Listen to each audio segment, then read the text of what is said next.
It's a few days before Christmas, 2007, and I can just see my family back home now.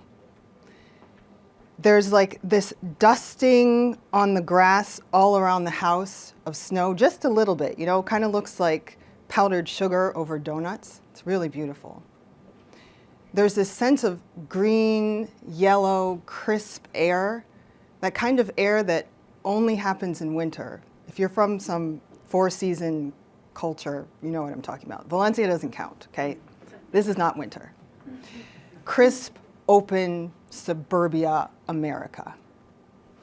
Inside the house, they're probably wrapping the last few of those red and gold presents and shoving them underneath the big green tree. We always get a real tree, which perhaps is not the best idea, but always a real tree.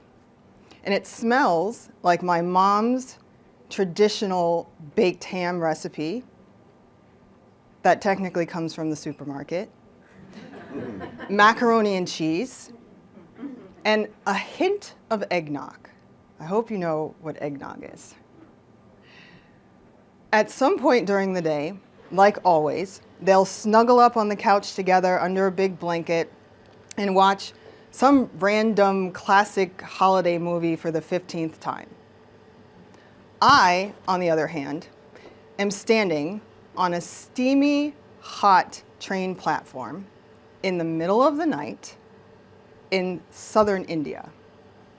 I've been studying here for quite a while, and I have a few days off to travel around Christmas. And I decide, okay, I'm going to take these few days that I have at Christmas time for two reasons. One, this is my first Christmas by myself, my first Christmas without my family, and my first Christmas in a weird, crazy, amazing country. The second reason is because I've decided in all of my months so far in India successfully that I am officially the one and only Westerner to travel for months and months and months in India and never, ever, ever get the poops. It's a thing. The platform itself smells a little bit like diesel fuel and urine, and I am so excited, you have no idea. I can't wait to take this trip. I'm going to take 3 days and 3 nights from the very bottom in the mountains where I am up to about the middle of the country, Varanasi. I get on the train, and the next big stop, everybody gets off. We have like 15 or 20 minutes of a break. And you can go on the platform and buy all sorts of food that the vendors are selling. In my excitement and in my pride of my cast iron stomach, I buy absolutely everything. It's delicious. Literally the sweet stuff, the salty stuff, the really hot stuff, the really, really, really hot stuff.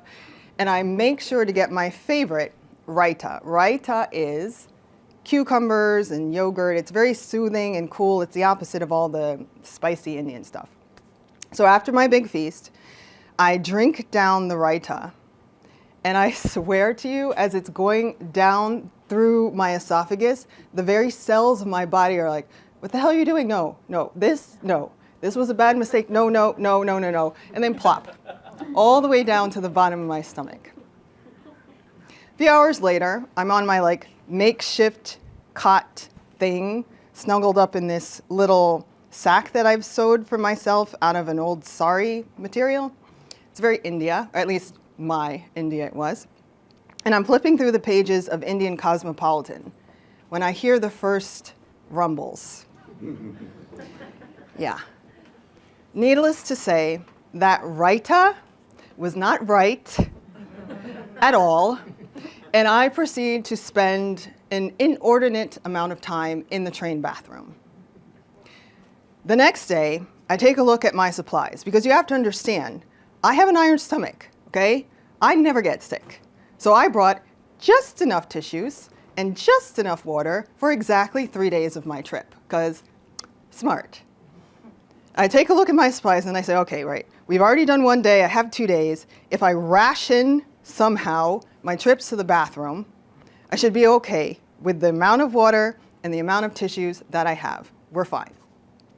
Perhaps we've lost our, emblem of iron stomach, something has gone through, but it's just made its way through. We need to rest. Let's conserve our energy and take a nap. So I lean my head on that thick glass-like, but really made out of plastic window thing that you can only kind of see out of. And it's cold and it feels cool on my forehead, which is kind of nice considering everything that's happening. And I fall asleep. When I open my eyes and I look out the window, even though it's kind of foggy and hard to see, I'm like, these trees are flowing the wrong direction. The train is going backwards. Why? I speak 0% Hindi, so it takes me a while with my neighbors to figure out there's some train signal problem issue. We need to travel backwards, 12 hours, click on to a different track, and then continue back up through the center of the country. Yeah, have you done the math? 3 days is now at least 4. I literally am not going to make it. I don't just mean with the water in the tissues, I mean emotionally, with the train bathroom, and I'm fairly certain that my neighbors feel the same way. So this time, out of more like desperation and dehydration, I decided to take another nap. And I close my eyes and just wait for some idea to come to me.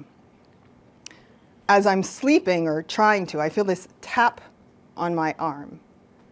I open my eyes, and it's the absolute perfect spitting image of my Uncle Irving, Indian style Uncle Irving.